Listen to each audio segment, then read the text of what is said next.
Здравствуйте, ребята! Подписывайтесь на мой канал. Урок номер 56. Путешествие капельки. Тамшының саяхаты. Ты научишься пересказывать небольшой текст по плану, соблюдать правила произношения знакомых слов, правильно писать их. Сен жоспар бойынша мәтінні айтуды үйренесің, және таныс емес сөздерді дұрыс жазуды, дұрыс айтуды үйренесің. Упражнение 1. Прочитай сказку, рассмотри картинки. Ертегіні оқып, суретті қара. Жила-была маленькая капелька.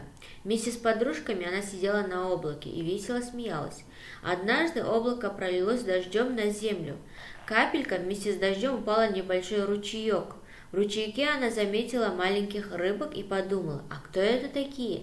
Надо с ними подружиться.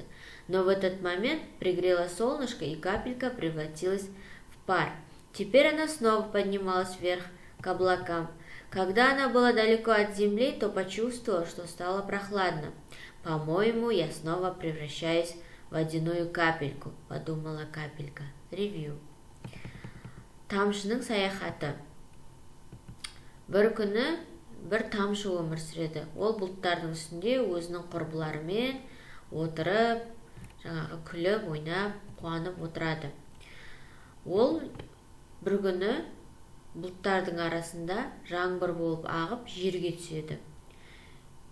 Жерге, яғни өзенге түседі. Ол өзеннің ішіне жатып, балықтарды көреді.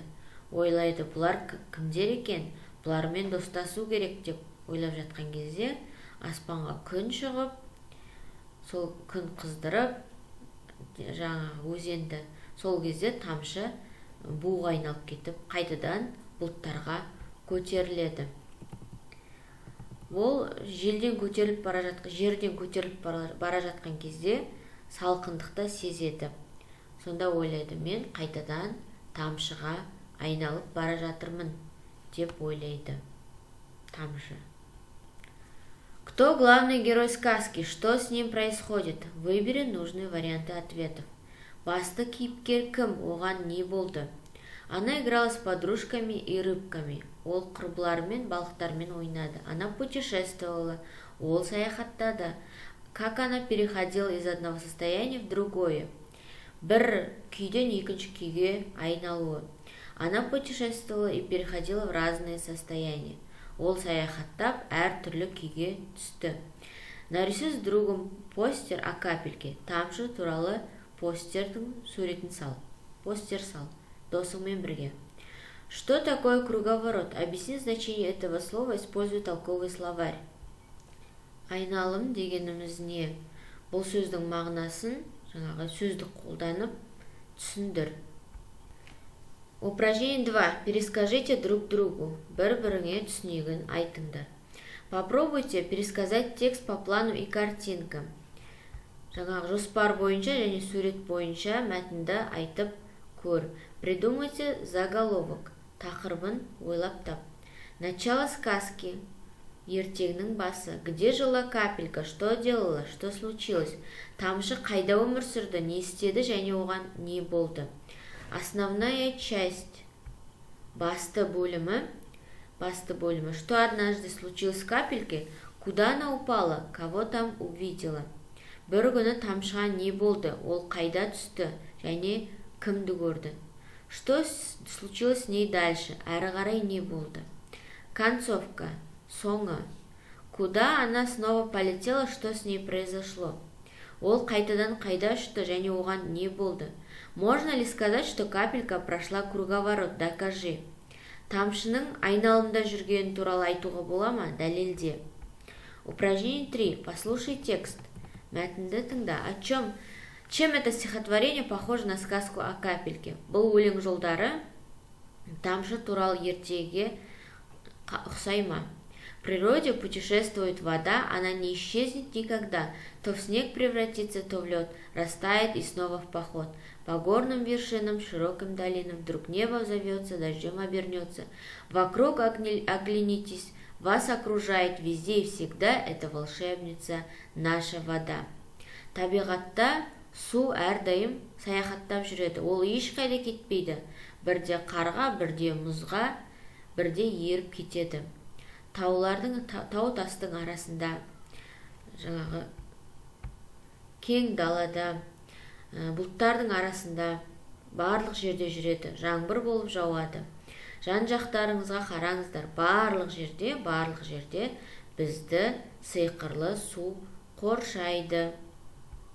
Какие знакомые слова ты услышал в стихотворении и запомнил? Қандай таныс сөздерді өлеңнен естідіңіз және есте сақтадыңыздар?